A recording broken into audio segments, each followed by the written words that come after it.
A new submarine has entered service.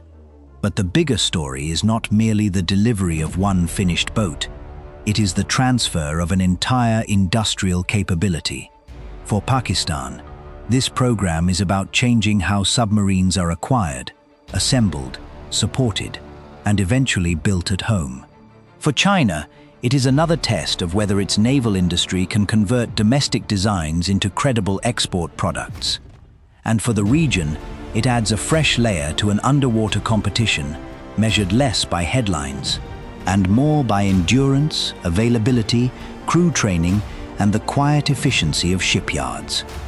The boat, now known as PNS Hangor, was commissioned in Sanya, China on April 30th, 2026, before beginning its delivery voyage and reaching Karachi in June.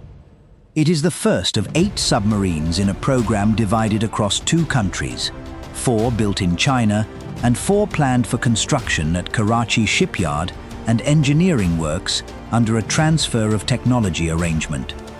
That split is what makes the program unusual. The finished submarine is the visible symbol, but the deeper objective is to move knowledge, tooling, processes, and production discipline from one industrial base to another. On the surface, the design is easy to recognize. The hull is long, low, and dark, with a rounded bow, a compact sail, horizontal planes mounted on that sail, rows of drainage openings along the forward casing, and a conventional cruciform tail. It belongs visually to the broader Chinese Type 039 family, although that resemblance does not mean every internal subsystem is identical. The hull's exact acoustic performance, pressure depth, speed, and sensor capability remain outside the reliable public record. That gap matters, because modern submarines are often judged by claims that cannot be independently tested. The manufacturing story begins far from the sea, inside a heavy fabrication hall. Large steel components must be cut, formed, prepared, and inspected before they can become part of a pressure-bearing structure. Public records confirm that Karachi Shipyard has participated in fabricating non-pressure hull structures for the program, while steel cutting for the first locally constructed boat began in December 2021. The precise steel grade and thickness used in the pressure hull have not been publicly disclosed, so any exact material claim would be speculation. What can be said with confidence is this: submarine construction demands controlled geometry from the very beginning. A small error in curvature, edge preparation, or alignment can multiply as sections are joined. Computer-guided cutting equipment shapes the initial plates and structural pieces. Curved sections are formed, edges are prepared for joining, and dimensions are checked repeatedly. Unlike the rectangular blocks of a surface ship, a submarine's main structure depends on circularity. The hull must resist enormous external pressure while preserving the alignment needed for machinery, shafts, piping, and internal decks. Even components that do not carry full diving pressure still influence hydrodynamic flow, noise, and the final outer shape. The distinction between the pressure hull and the exterior casing is fundamental. The pressure hull contains the crew, machinery, batteries, and systems that must remain protected at depth. The outer casing creates the streamlined shape and covers spaces that can flood freely with seawater. This means a component may be structurally important without carrying the full diving load, and a visually smooth exterior can conceal a far more complex cylindrical structure beneath it. Keeping those two functions separate is essential for understanding why the early factory stages look so different from the finished submarine seen at sea. This is also where the technology transfer claim becomes measurable. Ceremonial photographs are easy to produce. Repeatable fabrication standards are harder. Can a partner shipyard reproduce the same tolerances, inspection discipline, documentation, and rework control across multiple hulls? That question will define the value of the local build program more than any launch ceremony. The next transformation occurs when separate cylindrical sections become one continuous submarine. Official imagery from Karachi has shown large circular structural sections during keel-laying events, giving a rare sense of scale.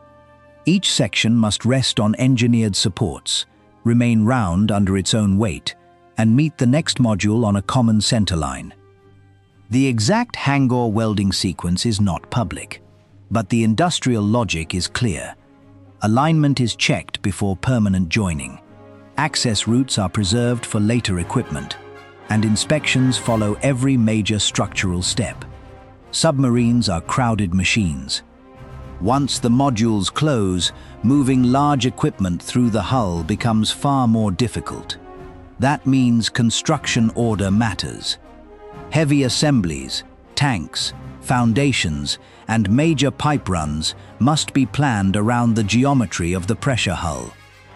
A section that looks empty during early construction is already constrained by the machinery, crew spaces, batteries, control equipment, and maintenance routes that will eventually occupy it.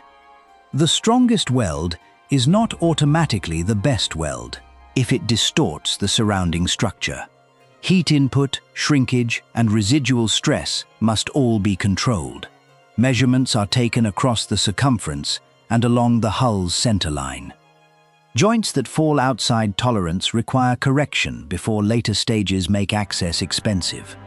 This is where submarine construction stops looking like ordinary shipbuilding and begins to resemble the production of a large precision instrument. But the hull is only the shell.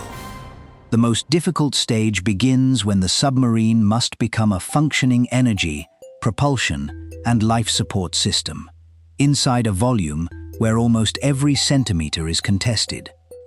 Public statements confirm that the Hangor-class uses air-independent propulsion, or AIP. That matters because a conventional diesel-electric submarine normally relies on batteries while submerged and must eventually recharge them. AIP is intended to extend the period a submarine can remain underwater without exposing itself as frequently for air. The exact Hangor AIP arrangement, engine model, internal layout, and endurance figures have not been publicly confirmed, so its architecture cannot be described in detail. The advantage is not unlimited underwater operation. A conventional boat still depends on stored energy, fuel, consumables, maintenance, and the endurance of its crew. AIP changes the operating equation by reducing one source of exposure, but it does not erase the wider engineering constraints that shape every patrol.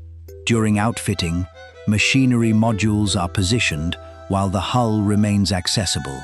Equipment foundations must absorb vibration. Pipes must fit around electrical routes. Cooling, ventilation, hydraulic, fuel, and support systems must remain serviceable after the submarine is complete. Components are integrated into a network where one system's heat, noise, weight, or maintenance access can affect another. This is also the stage where the regional comparison becomes more complicated. India completed 6 Karachi-class submarines under Project 75, with the 6th boat commissioned in January 2025. Indian official material has described a domestically developed AIP system intended for later integration into those boats, while Pakistan's first Hangor entered service with AIP already associated with the class.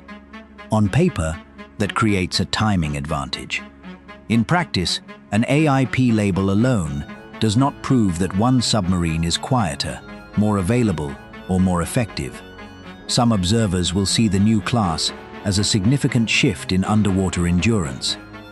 Others will argue that training, maintenance maturity, acoustic discipline, and operational availability matter more than a feature list. Which side has the stronger case?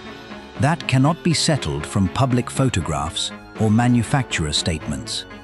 The decisive evidence would come from years of fleet experience, not a commissioning speech.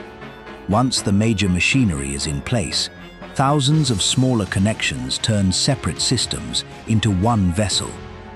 Electrical distribution, control interfaces, navigation equipment, communications, sensors, cable runs, cabinets, valves, pumps, and monitoring systems must be connected and tested. Public sources describe the class as carrying modern sensors, but they do not reveal the exact sonar suite or command system architecture. For that reason, any detailed control room reconstruction should be treated as representative, not exact. Continuity checks verify that cables reach the correct equipment. Connectors are secured against vibration and moisture. Cabinets are inspected. Control signals are tested. Interfaces between masts, navigation systems, and internal displays must function without introducing false readings. The crew will eventually depend on these systems in an environment where outside visibility is limited, and where a minor failure can become a serious operational problem. At the same time, the unfinished cylinder begins to acquire its final exterior form. The outer casing smooths the flow of water around the pressure hull. The compact sail is integrated. Control surfaces are fitted. Drainage openings allow water to move through free-flooding spaces as the boat dives and surfaces. The dark exterior finish is inspected for continuity, but the composition of the coating and its acoustic properties are not publicly confirmed. This late stage creates a visual illusion. From outside, the submarine begins to look complete. Inside, calibration, verification, documentation, and correction may still occupy a large portion of the remaining work. The closer a complex machine gets to completion, the more the process shifts from adding parts to proving that every part works with every other part. That proof begins at the launch basin. Between April 2024 and December 2025, 4 China-built Hangor-class submarines were launched. But launching is a milestone, not a declaration of readiness. Once afloat, the submarine enters Harbour checks, system activation, water tightness verification, propulsion testing, and controlled movement before more demanding sea trials can begin. A completed hull behaves differently in water than it does on construction supports. Ballast systems must respond correctly. Control surfaces must move through their intended range. Masts must extend and retract. Machinery temperatures, vibration, power distribution, steering response, and emergency systems must all be monitored.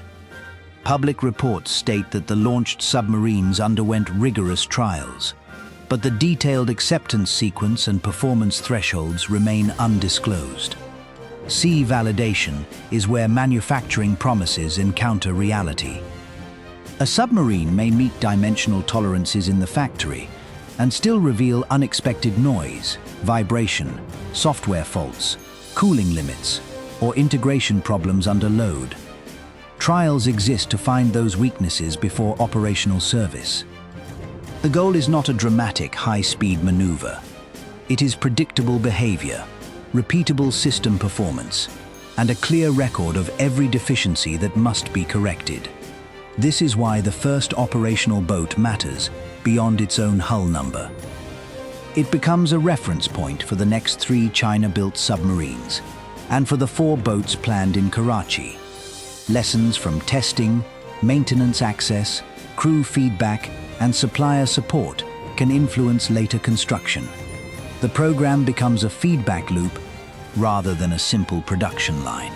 After trials and acceptance, PNS Hangor was commissioned in Sanya. Its delivery voyage included a documented logistics stop in Malaysia before the submarine reached Karachi on June 11, 2026. The arrival completed one journey, but opened a much longer phase, integrating the boat into fleet routines, training crews, building maintenance capacity, managing spare parts, and translating foreign production knowledge into local industrial practice. The reported value of the wider program reaches up to about $5 billion, but a simple per-submarine division would be misleading. Such agreements can include training, support, infrastructure, technology transfer, equipment, documentation, and long-term industrial assistance. The real return on that investment will depend on whether Pakistan can sustain the class and complete the locally built boats to consistent standards. That is also where the comparison with India's Kalvari program comes full circle. One side brings a completed 6-boat production run and accumulated domestic assembly experience. The other is introducing a new AIP-equipped class, while attempting to expand local construction capability. Neither story can be reduced to a single specification. The more important contest is between industrial systems, supplier reliability, skilled labor, quality control, crew preparation, maintenance discipline, and the ability to keep submarines available after the ceremony's end. PNS Hangor is therefore more than a newly commissioned submarine. It is the first visible result of a program designed to transfer not only vessels, but the capacity to build, test, support, and eventually improve them. Whether that ambition succeeds will be measured in the next 7 hulls, in the shipyards that produce them, and in the years of disciplined work required to keep them at sea.